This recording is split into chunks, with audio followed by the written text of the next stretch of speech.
Welcome in everyone to another live edition of 410 Sports Talk. I'm Glenn Martin.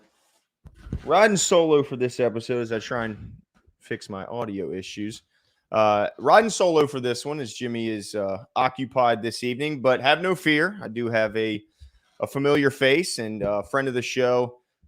Luke Jones going to be joining us in just a few minutes here, but I did want to get started a little bit earlier just to go over some of the news that we did see drop today. Of course, the Ravens did announce the full practice squad, at least their initial full practice squad. That's the quote they chose to use. So I'm assuming that means that this is going to be in for some changes, which of course that's no surprise. But I just found it interesting that they put the word initial in there instead of just announcing the practice squad. What's going on, Redbeard? El Capitan, Cedric, appreciate you coming out. What's going on, buddy? But yeah, let's get right into, because I know there was a lot of guys that were cut yesterday that, teams fans were hopeful that we'd be able to retain and get back. And what's going on, Travis? Appreciate you coming out. So let's get right into it. No sense dancing around it any longer. So let's just go right down the list. Corey Bullock added to the practice squad, and it's interesting because I read somewhere that he was one of, if not the highest graded interior. I believe he played on the interior, if I remember correctly. At least the grade that I saw, graded out very favorably according to PFF against his peers. So congratulations to Corey Bullock. Looks like the Ravens have maybe some depth, a depth piece there, which is interesting. Yeah, Redbeard. Yeah. Looks like I don't know. Is there a spot? I thought it was 15. Maybe I'm tripping. Maybe it is 16. I thought it was 15. What's going on, Nathan? Nuno, appreciate it. Or is it Nuno? Is it Nuno? It might be Nuno, because I think I did ask you this before. Matter of fact, I'm going to go Nuno because there's no accent mark. What's going on, Nuno? Appreciate you coming out. Running back Chris Collier also makes the practice squad. Guy was running tough out there. It's always good to have good running back depth, especially if the guy knows the playbook. That's absolutely valuable. And then I'm glad to see Bump Cooper Jr. make the team, cornerback, because I thought he played well.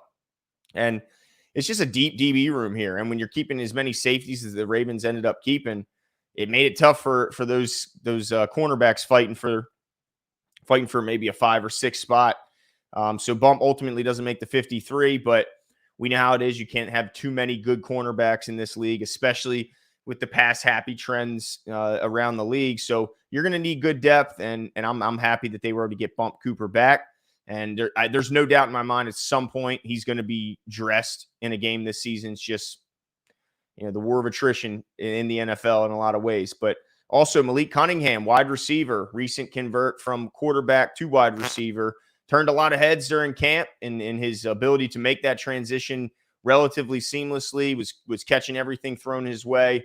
But again, a spot where there wasn't a ton of roster spots really open for competition. A lot of these guys were competing for maybe one spot, and the room was deep, and these guys were making plays, and it was making it tough decisions for Eric DeCosta and the front office. Also, Darian Dalcourt makes the practice squad, which is nice to see because we saw him bouncing around in the interior. Always good to have interior offensive linemen that are versatile when the injury bug does strike. And then Joe Evans, who kind of jumped on the scenes and he had played all those snaps, was having some impressive rushes along the way, kind of turning some heads. Came from captain at Iowa, guy who was one of the leaders on maybe the best defense in college football last year. So Joe Evans, congratulations, making the squad. Kadar Holman, another guy who thought, some people thought he would squeeze in and be the final corner to make this team.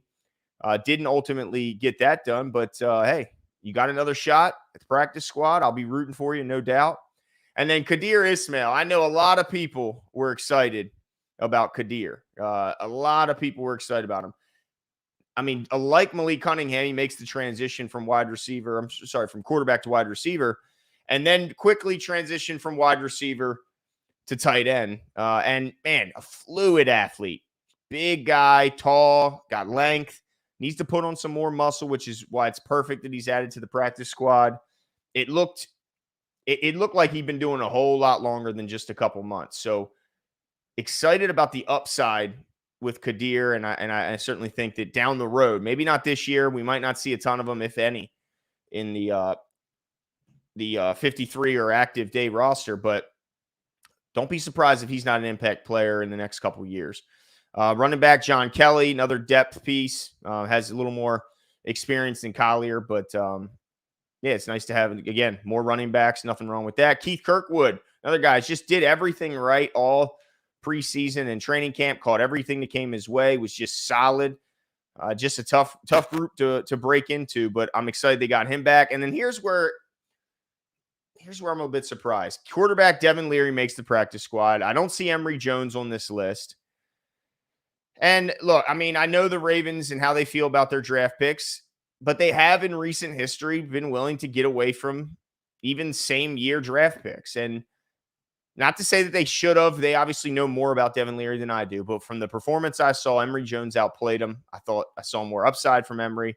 And I was hopeful that he would make the practice squad. Ultimately, it's not him. It's not him. It's Devin Leary. But, hey, I'll still be rooting for him. It's just puzzling because it's like, maybe they're seeing more in practice and he was working on things in the game that maybe isn't obvious to the fans at home, but I don't know, man. I saw a lot more out of Emory. I'll put it like that. And then wide receiver Anthony Miller, another late addition to the team that a lot of people thought had a good chance to make the roster because of his speed and his ability to kind of stretch the defense. But he did make his way on the practice squad, so that's good to see. CJ Ravenel, got a soft spot for this guy because not only did he helped the Ravens immeasurably by literally playing. I mean, I think he was playing inside linebacker at times. Played like 63 snaps, and I think it was the first preseason game, bouncing absolutely everywhere and playing pretty damn admirably at positions that he's not going to ever realistically be asked to play in a real game. But he plays his ass off. He plays with a high motor, and I think that's why coaches felt comfortable switching him around to different spots. And I'll be, again, rooting for CJ to make his way onto the roster like crazy, because he also spent a ton of time signing footballs for kids like my son and other fans. Spent a lot of time out there. So, of course, that always, kind of endear you to the fans, and I'm not immune to that. Inside linebacker Josh Ross, good to see him back on the team. Had the car accident that luckily, escaped without any major injuries, but did get shaken up a bit. So it's good to see that he's back with the team, with the Ravens, because I still think he's got some good football in him. Just has had some bad luck. And, I mean, look, the Ravens put some pretty good linebackers on the field, so it's a tough group to crack. But it's nice to see him there in case there's an injury at the position. And then finally, Dayton Wade makes the practice squad. I know a lot of fans were worried he might have gotten scooped up, added to another team's 53-man roster. Ultimately, goes through waivers, and he's back at home with the Baltimore Ravens. And, man, I'm excited about that because he is an insurance policy for a guy like Deontay Hardy in a big, big way. We saw him show that ability to kick return, punt return, and obviously catch balls on offense when he was our star offensive player throughout preseason. And he's still with the team. And so if Deontay isn't, all that they hoped and thought he would be as a return guy, I think Dayton Wade could find himself back up on this team. And, of course, there's always the possibility of injuries. So I do think we'll see Dayton Wade at some point this season. But, man, I'm happy with this group. I mean, I'm trying to think of, like, who is missing from this group that I would really like to see. I'd have to see where Pepe ended up. Guys, if you guys could help me out, did anyone see where Pepe ended up going? I thought I saw he went somewhere, but I can't recall. Let me see if I can find it here, because he's the one, obviously the glaring absence from this list is Pepe Williams, and he was the big surprise that everyone pointed to on cut day yesterday, but I don't see anything talking about it. But yeah, that's interesting. So Redbeard says that he's seen some article implying that maybe John Kelly might get elevated week one. Yeah, I mean, with Ali's injury, it doesn't look like he's going to be ready week one. So it's going to be one of those guys, either Collier or John Kelly, that's going to make the team or make the opening day roster in that active 46. You can't just have two running backs. You just can't do it. So, yeah, there's going to be a third guy. And I guess whoever they pick, I'll trust that they have the correct judgment. But yeah, I mean, I got to imagine that if Pepe's not on this list, it's not because Pepe didn't, or that the Ravens didn't want Pepe. I got to imagine it's because he didn't want to be here anymore. Yes, Kadir is on this list. You can see him right in the middle, tight end, Kadir Ismail. Good to see you in chat, Lisa Ann. Appreciate it. What's going on, Tank? Appreciate you coming out. Yeah, he did actually. He showed some pop. There's no doubt about it. So, yeah, happy for these guys. Happy for this list. And look, it's a fluid list. It's going to keep changing. Tariq, I agree. I agree he's too good. But if no one's signing him, then there's no harm in signing with the practice squad. He can at any point be plucked away if a team does want to put him on their active 53. But the only reason why he wouldn't sign here and go to a different practice squad is because he's scoring. And I can understand that point too. Like maybe he's pissed off at the Ravens for cutting him. It could be it. But yeah, I don't see if no one's signed into their 53, what's the harm in continuing to practice, continue to work on your game, and sign to someone's practice squad? If it's not here and he goes elsewhere, I get it, but I wouldn't recommend just sitting around as a free agent, not on anything, because I'm sure he would be welcome into somebody's practice squad. But you're right. He's too good for that. He's definitely too good to be a practice squatter. I mean, yeah, that's there's no arguments there. But congratulations to this year's practice squad, and we'll keep you up to date when things change, because they certainly will. Redbeard thinks there's no way he can't make the Panthers. Yeah, I agree. Yeah, it is odd that he's not here. It's a bit odd because I think he played well enough. That's the part that's frustrating. And then you look at guys like Salah, and it's like, I mean, you got to have enough depth on the offensive line, but I thought you'd want to have your best players make the team, and I just think he's definitely one of the best players. But he didn't make the team, so I'm just gonna have to be fine with it. But what's going on?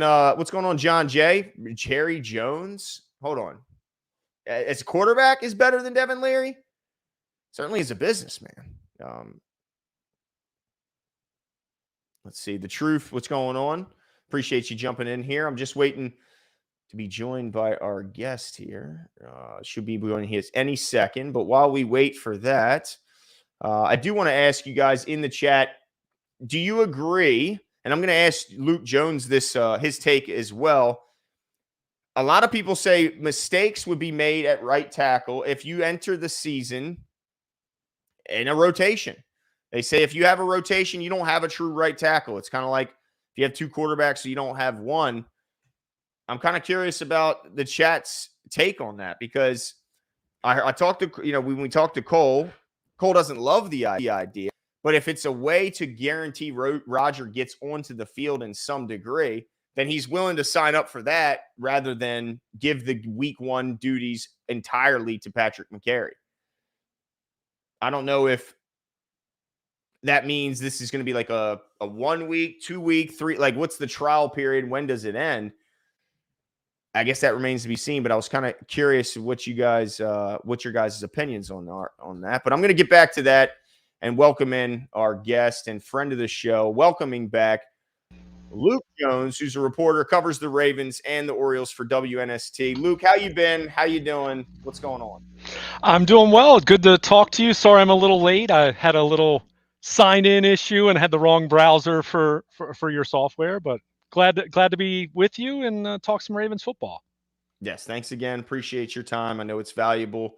So let's get right into it. I want to start with questions from yesterday, and I want to start with the Ravens being the strategy of not announcing or making their roster moves public until 8:30 in the evening, which left a lot of people kind of scratching their heads, and some are saying that it was a tactic to try and guarantee or try and hope that it guarantees some of these guys get through waivers and onto their practice squad. Do you think that was the strategy? Was it fair to the players, or was it, hey, we got to do what's best for the Ravens? Well, first and foremost, I think all the players knew. I think what we've found with Eric DeCosta, especially as he's gotten deeper into his tenure as general manager, is he's going to look for any edge that he can possibly find, whether it's real or conjured. We could certainly debate how much of a difference it makes. But let me be clear, this wasn't a case where the Ravens made all their moves and then they were taking the last 3 or 4 hours leading up to when they actually announced the cuts. Players knew, and a lot of this is, you have a lot of politicking that goes on with agents and trying to keep things secret and trying to keep things tight-lipped, and sometimes it can, it goes back and forth. It's kind of a give take between league or team executives, general managers, and agents as far as guys are going to be waived, or they might be told, hey, we're probably going to waive this guy, but we're going to see what happens. We'd like him to be on the practice squad, but please don't leak this. We don't want to have to go in a different direction, and then we're not going to bring him back to the practice squad. So there's some of that goes on. I'm not saying that that's absolutely what happened, but in my experiences with this, it's what happens. But I think what's funny about it is I can kind of see how you don't want to draw attention to it, and I certainly get to a point not announcing these moves early in the way that some teams started announcing the bulk of their cuts even on Sunday and Monday, let alone earlier in the day Tuesday. But I actually, follow me on this analogy here. To me, it's almost like you think about going to a party and you want to be fashionably late, right? You kind of slip in, people don't notice you arrive, and then boom, you're there. But if you wait too long and you wait till the party is just about wrapping up and everyone's leaving, and then you show up and your friends might be a little bit of annoyed, and it might actually draw a little more attention. So I don't know. I think it's really one of those things that at the end of the day, much ado about nothing. There are a few secrets around the league. And for as much as you might have a couple guys that you're nervous about trying to get through waivers so you can re-sign them to the practice squad, as I pointed out a little bit earlier yesterday on social media and an update today, last year, 24 guys out of the hundreds that are waived ended up getting claimed. This year, 26 out of the hundreds of guys being claimed. So I think every general manager, Eric DaCosta or anyone else around the league, there's some paranoia, and they're certainly always looking for any edge you can find, whether it's practical, whether it's realistic or not. But, it's something that they started doing last year. I went back because I'm a nerd like this, and I looked back at the email press releases that we get when they announce the cuts at the end of the preseason every year. And up through 2022, it was always around 4 o'clock or 4:30, maybe 5 at the latest. But it's the last 2 years where it's been later. So do I think that's the reason why the Ravens didn't have anyone claimed? No. I just think it's one of those deals where they just didn't have anyone claimed. And I think for as much as there's angst, and it's understandable at times, and yes, there have been some guys claimed over the years, for the most part, I think the Ravens, and most teams for that matter, they've got a pretty big read on it. And if it's someone that they have enough conviction about that they really don't want to lose, they'll find a way to get them on the 53-man roster, or they'll stash them on IR or whatever it is. So, it's quirky. No one wants to hear reporters complaining about it because, hey, we're paid to do this. So I'm not going to complain about it. But yes, other than waiting for the media, the media waiting for this to get announced, and for the diehard fans that are waiting to see who made the team and everything, I think it was more of an exercise in futility than anything that's really making that big of a difference at the end of the day. Fair enough. Now, I did find it at least coincidental that the Seahawks were the second to last team after Mike McDonald is leading that. I found that to be a little bit interesting. But I did want to get your take on the biggest surprise. Everyone said the only one that would even be close to counting as a surprise cut was, of course, Pepe Williams, because of the fact that he seemingly played pretty well in the preseason.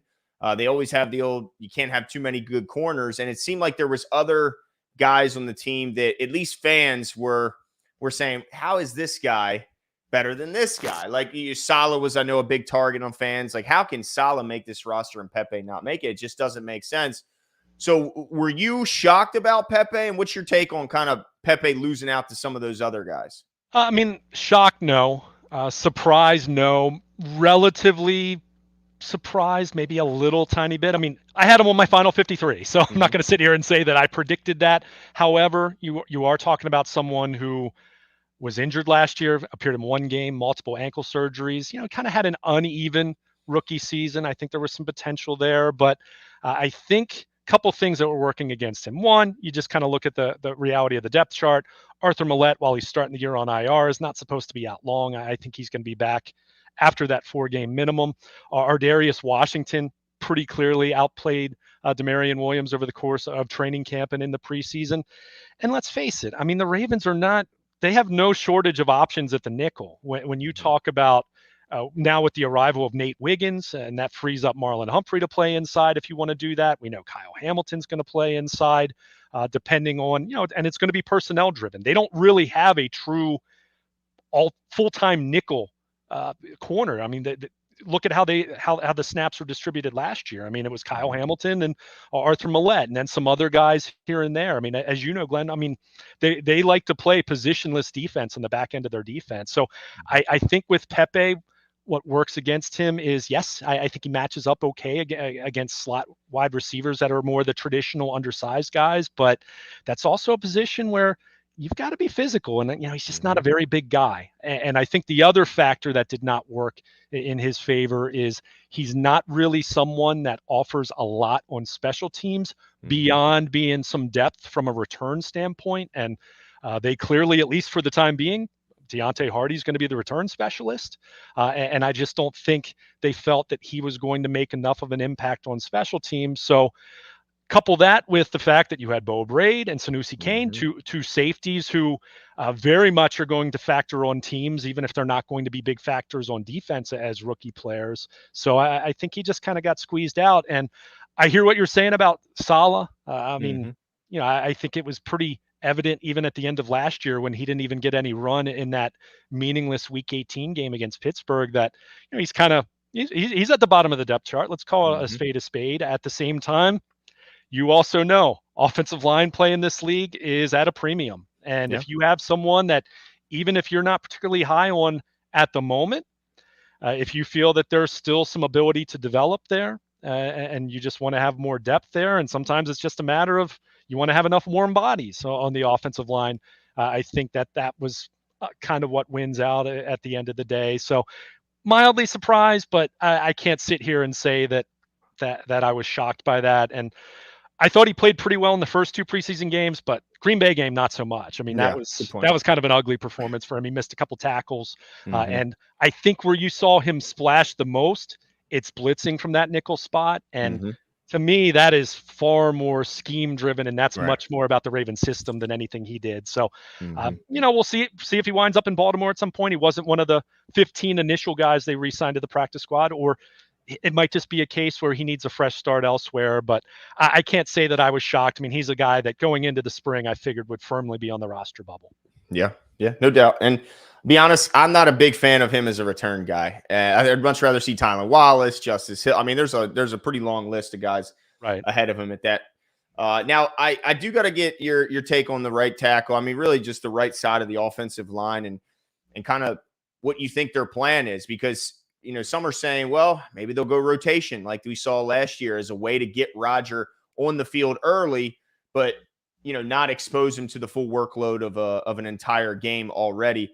And some say, well, McCary, if he's one of your best 5, you got to start him out there. But then you lose the Swiss Army knife. Some people have concerns about his health, if he can withstand an entire game, much less, an entire season, much less even just one game.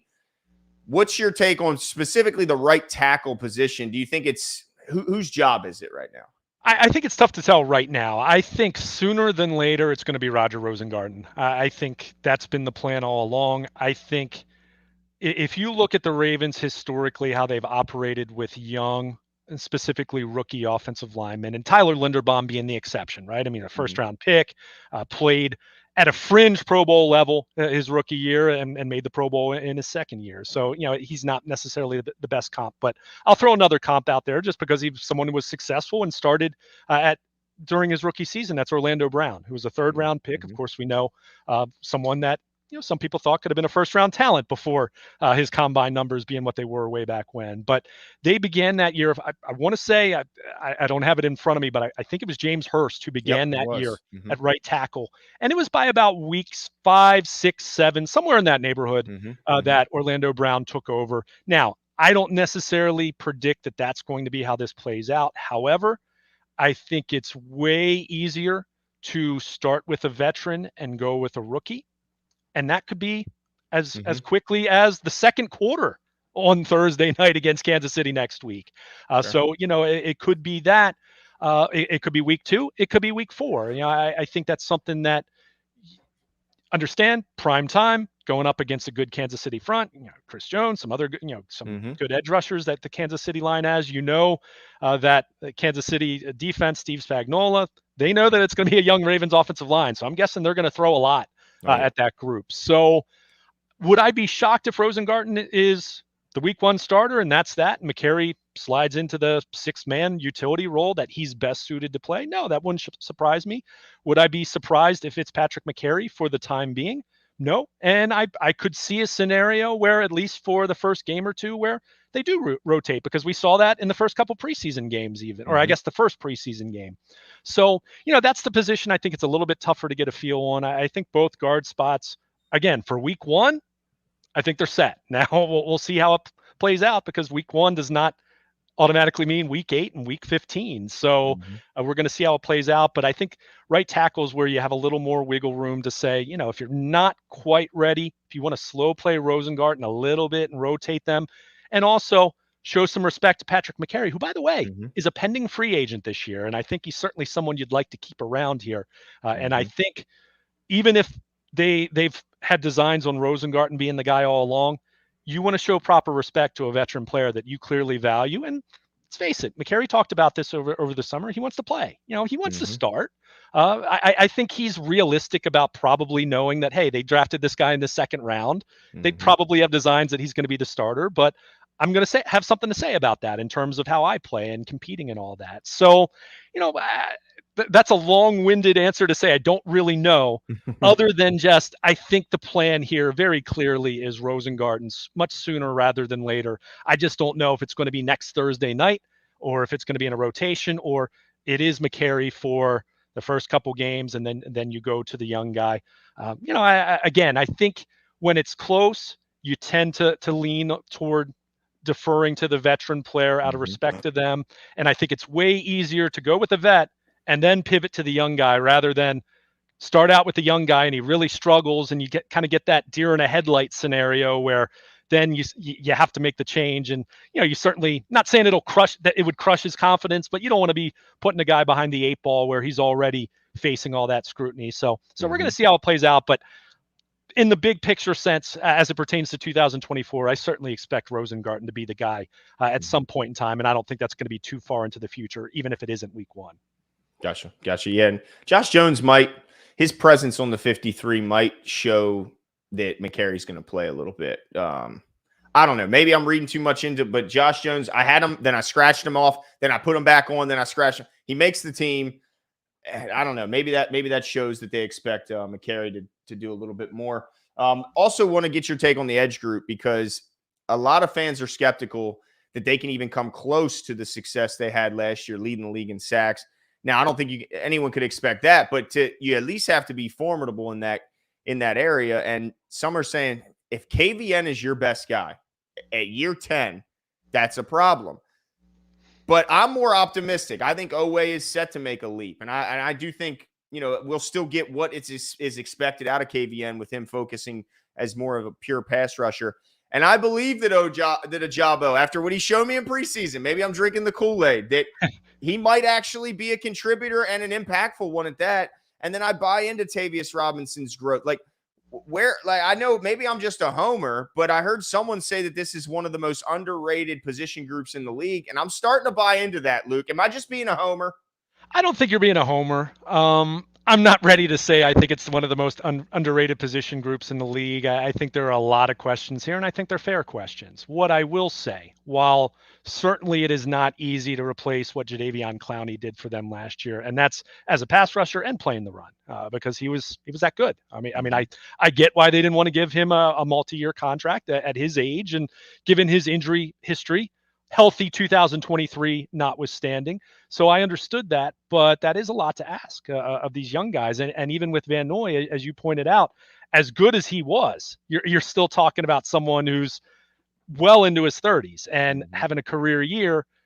can you expect that? I think he's still going to be productive. I'm still optimistic about him. I'm optimistic about Odafe Owe because while I'm not ready to just sign off on 12 sacks from him, I do think you look at the pressure rate from an analytics standpoint. Pressures tend to be more predictive in terms of projecting sacks in the future, more so than just if someone has a stars align and lightning strikes in the right place and you're in the right place at the right time and you have an 8-sack season. That you might not do a whole lot other than that, and we've seen that in the past with some guys.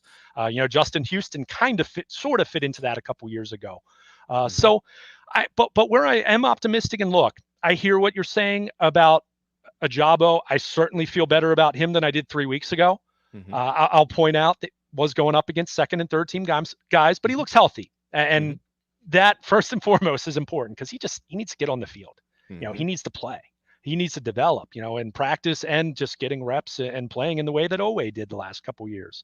I think Tavius Robinson, he's someone who's kind of a grinder. He's going to set the edge pretty well. And I think they're expecting, better things from him. But I think where I'm most optimistic, and I'm with you, I think anyone who looks at this group, look, with some of the personnel that they lost, whether they're talking about Clowney, Patrick Queen, some of the depth guys they lost, with their defense, coaching change and turnover. I mean, I'm a Zach Orr guy, but I also remember what the defense looked like under Mike McDonald, his first half of his first season as coordinator. There were some growing pains, but I think just this system, the way that they play defense, the collective ensemble effort that their pass rush was even last year. I mean, think about it. They led the league in sacks, but other than Matabike, who led defensive tackles in sacks with 13, they didn't have anyone else that had double-digit sacks. They had a couple guys with 9+, and then you had a bunch of guys that had 2, 3, 4, right? I mean, Arthur Millette blitzing from Kyle Hamilton lining up at the edge or blitzing from the nickel on occasion. So I think the collective effort makes me feel more optimistic that this pass rush will still be good enough. Now, you get into those situations where you do have to rush for, you do need guys to win one-on-one. I do have more questions about that. And I think even in those spots last year when they played it more straight up, which wasn't very often, it wasn't the best pass rush in the league. But I think when you look at how they do things collectively, and especially with the secondary that they have and all the pre-snap deception and looking like they're going to be in man and they pivot to zone as the ball snaps and vice versa, all of that forces what on the offense? It forces the quarterback to hold the ball an extra half second. It causes the quarterback to doubt himself. All of that allows your pass rush to get home. So while this edge group individually, there are questions, and I think it would be naive to just assume that all these guys are just going to pop and be above average players. I think there's enough upside there. There's enough of a floor. And then when you consider the scheme and the strengths that they have elsewhere, and, Trenton Simpson, there's another example. Probably will be more up and down than what Patrick Queen was the last couple of years, but he's an athlete, and I think he's going to be able to do a lot of the blitzing and things that Patrick Queen did. Maybe not quite as timed up quite as well and effective, but I think he'll still be a factor there. So I think it's going to continue to be a collective effort, and I think this is a defense that, while I don't expect them to lead the league in points allowed, takeaways, and sacks, that triple crown 2 years in a row, which even if they ran it back entirely, I don't think you can predict that 2 years in a row, because defense year to year in the NFL is, it's a little more statistically noisy in terms of how it's all going to play out. But I still think this is going to be a really good defense, and I think they're going to get enough out of their pass rush. Again, does that mean that those guys are all going to take massive steps forward? Not necessarily, but I think they have enough, and I think we saw it last year. It was Jadeveon Clowney was just settling into his locker at Owings Mills at this time last year, and Kyle Van Noy was still a month away from joining this team. So not saying that there's that kind of an impact addition to be made at some point, but I think Eric DeCosta, if he's shown us anything as general manager, he's willing to go out and address a position of need. So I think there's cautious optimism about these young guys stepping forward, but I think there's always the possibility that a move between now and the trade deadline could always be on the table if they feel that they need to add someone else there. And don't forget about Adisa Isaac, who right now probably not going to be much of a factor as he's dealing with the hamstring again. But I thought in his little bit of preseason action, I thought he did some nice things considering he had missed the entire spring and most of the summer. So, there's enough there to have some optimism, but yeah, I'm not quite there to say that I'm concern free when it pertains to that group. Now, just a quick little add to that. We have a bet here on the show. I got Oweh getting at least 10 sacks. It's pretty high stakes bet here, Luke. If I lose, I got to run a 5K. I got to train for and run a 5K because Jimmy is a competitive runner. This dude runs while he's sleeping. He's insane. So that's my penalty. Now, his penalty is a little more devious, Luke. He's a vegan. He has to eat a Baconator on this show. If Oweh, which I know sounds cruel, but I didn't come up with that, and he accepted it. So I won't take any blame for this. But am I going to run this 5K? Is he going to get 10 sacks or not? Is Oweh getting over or 10 or more or less than 10? It's so tough for me to say 10, right? If the number were 8.5, I'd feel good about that. 10, I don't think it's like, it's not, Glenn, it's not possible, right? I don't think you need to start running 10 miles a day immediately, but it's a lot has to happen. I mean, we've seen this. I mean, Terrell Suggs had some years where he didn't have 10 plus sacks, right? And we know he's going to go to the Hall of Fame. So a lot of it is situational. And I know you're talking about Oweh, like Matabike, for example. Yeah. I don't think he's going to have 13 plus sacks again. Now, that doesn't mean that Justin Matabike is not going to have a great year. His great year might be 9 or 10. And again, so much of this goes back to what I said, that I will still take guys that are disruptive consistently and with a few less sacks over the course of a 17-game season than a guy that, okay, maybe the team schemes and stunts their way into him being in great spots to have 10 sacks, but he disappears for a couple games at a time, as we've seen some players be. So, I don't think that's impossible, but, my number and I haven't made an official prediction, but if you're asking me, I'd be an 8.5. I think that'd be a good year for Oweh. I think that'd be good because, part of that is also, Contavious Robinson, have 4. Can David Ajabo have 4 or 5? I mean, these aren't, when you start looking at this in the aggregate, again, that's why I said they led the league in sacks last year, but it's not like they had someone who had 20, someone else who had 15, right? It's not as though they had 2 all-pro edge rushers that were just going nuts all year long. It really was that collaborative, collective effort. So, I think that's, Luke. I think, hey, and I'm going to have to start stretching, man. This is not sounding good. Hey, you know what? Man. I don't think, especially if you're an analytics-minded guy, I don't think it's far-fetched, because if you do look at the pressure rate, I know Chuck Smith, every assistant coach talks highly about his players. We all understand that. So you take it with a grain of salt. But, he talked about the fact that he thinks he's going to be kind of an A-list kind of pass rusher this year. So, hey, 10, that's not impossible. If you tell me, if you had a crystal ball that said you win that bet, I'm not going to be shocked by that. I think that would bode very well for the Ravens and their pass rush. But I certainly expect Oweh to take a step forward, because I think, one, they're going to need him to, because he's going to have to play more snaps, because certainly you got to manage Van Noy's snaps as he's another year older, and you don't have Clowney leading the way with that group. But I think there's a path for that to happen, and I certainly expect him to be in that vicinity. If he isn't, then we might be talking about some issues for this edge rusher group, and the Ravens needing to make a move before the trade deadline. Yeah, certainly if he's healthy and still not productive, but I think if he's healthy, I think he gets to those 10 sacks. But maybe that's just my hamstrings talking. The fact that I don't want to hit the pavement. But it's pretty sad that his punishment for me is just a healthier lifestyle, and mine for him is eating beef and bacon as a vegan. I mean, which will probably make him very sick. And he has to do it on the show. I mean, I'm starting to feel a little guilty, but I did not propose this, and he accepted it in his own free will. And but hey, he's the one being negative, right? He's the one being Debbie Downer, saying, "Oh, wait, won't do that." So I'd rather root for my guys than root against them. There you go. There you go. I'll take my spot. And then last thing I have, you touched a little bit on Trent. It sounds like you're pretty high on at least the upside and understanding there will be some growing pains along the way. But we didn't talk about Faalele, and I got to get your take on him, because, man, is this guy polarizing. We had Cole Jackson on, who's with Road Graders and does a great job breaking down offensive linemen for a fan like me who doesn't understand all the nuances. But his take is basically he's pretty good in pass protection, Mm-hmm. but struggles as a run blocker, which is just puzzling. Not that he's good in pass pro, but that a 400-pound, 6'8" guy can't move a guy in front of him. And I understand that it's leverage and it's hand placement, and and a lot of things are happening quick in there. But we're a little bit like Jimmy's a big Falele guy. He's got a soft spot for guys, Polynesians who are big, strong, and athletic. He believes in them. But some are saying that he's just not ready. He's not athletic enough to play guard in this offense with this scheme.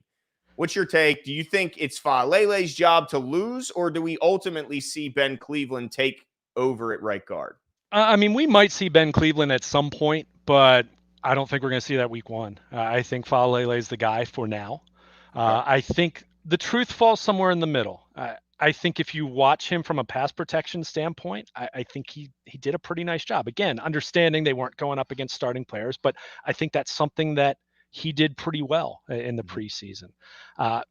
I'm not an offensive line guru, and certainly would defer to Cole and others who study that more closely. But I see the same thing from a run blocking standpoint, and a lot of it's the different traps and pulling and things like that. I mean, it's can he play in space when you have to do that? I mean, one of the big talking points about this offensive line was getting a little more athletic, right? So I think certainly they want to be in a position where they can hold up much more effectively with 5-man protection than they did last year. I think that was, Stanley was banged up.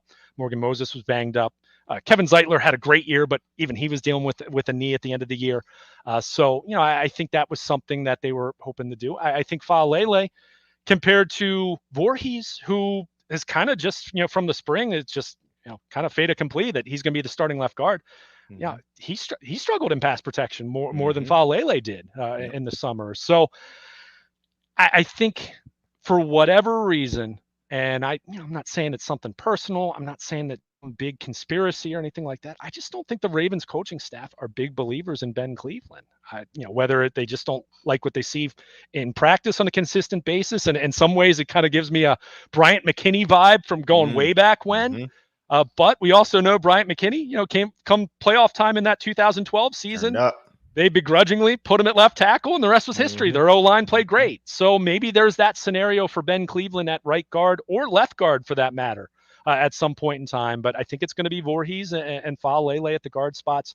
And, I think the run blocking, that's where, I want to see how this looks. And I will say this for fans who've been freaking out about how it looked in the preseason. Yes, are there times where I would have liked to have seen them move people a little more when it comes to the ground game? No question about it. And I certainly have my questions and some suspicions and even some doubts about how that group, at least how they're going to play early in the season with this tough schedule early on. But that said, Lamar Jackson did not take a snap. Patrick Ricard did not take a snap. Tyler Linderbaum did not take a snap. Ronnie Stanley did not take a snap. Derrick Henry, who is going to be better be a much more dynamic running back than anyone else who carried the rock in the preseason, did not take a snap. So this was an incomplete picture, and I think we have to understand, as much as you try to just look at it in isolation, each individual lineman, your best 5, it's about cohesiveness, especially when you're going to do to the degree of zone blocking that the Ravens are going to do, go kind of shifting away from, the manpower gap kind of stuff they did under Greg Roman a few years ago. So, there's different ways to look at that. I mean, Linderbaum missed the entire all of training camp. He's back on the field. Physically, I think he's going to be fine, but he missed a lot of time to kind of work with these guys. And, what are you going to get from Ronnie Stanley? I mean, the human element now, unfortunately, with the heartbreaking passing of Joe D'Alessandris. I don't want to trivialize that, because we're talking about someone, his life and his family and these players knowing him as a human being. But from a football standpoint, that's big. There's a lot going on here. And I'll say this, even if you're optimistic, even if you're believers in these guys ultimately being good enough as the season goes on, I think it would be naive to not expect it to be choppy or early on. And that's not to say they won't win games. That's not to say they can't compete and be good enough early on. But I think it's kind of it's a negative, but it's also a positive in the sense that you're talking about young guys who absolutely are going to have to grow into this, and they're going to have to play together and grow together and really build that chemistry that probably isn't going to be there nearly as much as you'd like early in the season. But just to bring it back to to finish my long monologue talking about the O-line, Faalele, I think he was better than a lot of people want to give him credit for. But yeah, if you're looking at it from a run blocking standpoint, the movement, the hands, and yeah, he's so big. So you would it's almost counterintuitive. You would think that he would just be able to maul people. But we also know anyone who knows offensive line play, you've got to be able to move, and you've got to have good technique, and you've got to be quick, and you've got to have good feet. And those are the areas where the jury's still out whether he's going to be able to do that. But I think there's enough conviction that they're going to explore that, because I heard people all summer kind of compare it to Ben Powers a couple years ago, because Ben Powers didn't play left guard in the preseason games. But the difference with that was, Glenn, Ben Powers was practicing at left guard that entire summer. He just didn't play in the preseason games at that position. So Cleveland's worked everywhere but right guard, at least in the practices that were open to media and all that. So I don't think, certainly not week one, and I think they're going to see how this looks with Faalele, at least for the early stage of the season.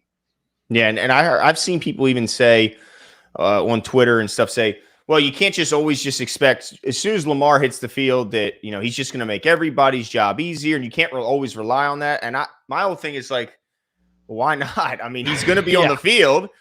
I think we can rely on that, and that is a huge factor. And I only expect that factor to grow with Derrick Henry standing next to him. So the pause, the hesitation, you talked about that earlier, like that's only going to help all those linemen. So those quick moves that maybe Faalele struggles with right now, he's not going to have to be quite as quick as he would if Lamar wasn't the quarterback. I think that's just the facts, right? Yeah, and I think, I mean, obviously the run blocking, that's a little bit of a different dynamic there. I mean, certainly he's going to have to move, and you don't want to have everything so clogged up the way that it looked. That's not a very technical term, evaluating offensive line play, but it was just so much traffic that these running backs rarely had room to do much of anything. So, that's a factor. Also, consider you have a monster of a human being at running back, with Derrick Henry. So, he's not going to be like Justice Hill or Keaton Mitchell, who can kind of just find the tiniest little crease and just squeak by. So, it'll be interesting to see how it plays out. But yeah, I mean, I hear you. It's the same thing when I hear people say, Lamar, run less, run less, run less.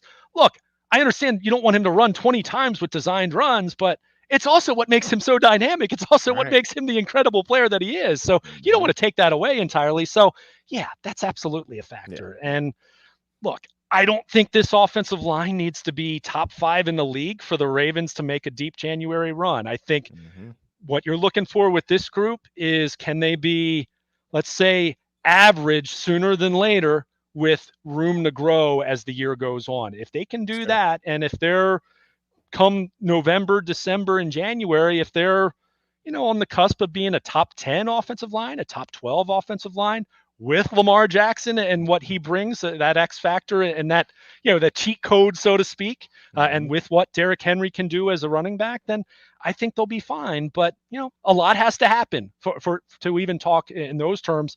And, that's without even, I mentioned it in passing, but where's Ronnie Stanley fitting into all this in terms of what he is at this stage of his career, knowing that he's in a contract year and he's playing for, at least a decent contract and a starting opportunity, whether it's with the Ravens or with someone else in the offseason. So he has a lot to play for, but is he going to be a better version of himself and a healthier version of himself, which, as you know, Glenn, we really haven't seen for the better part of 4 years now. Right. No doubt. Luke, I appreciate your time. I mean, you were always so gracious. I certainly appreciate it. I know it's valuable. Don C., the great Don C., as we call him around here. WNST, Luke Jones, and 5K, Glenn Martin, the People's Champ. Great show, guys.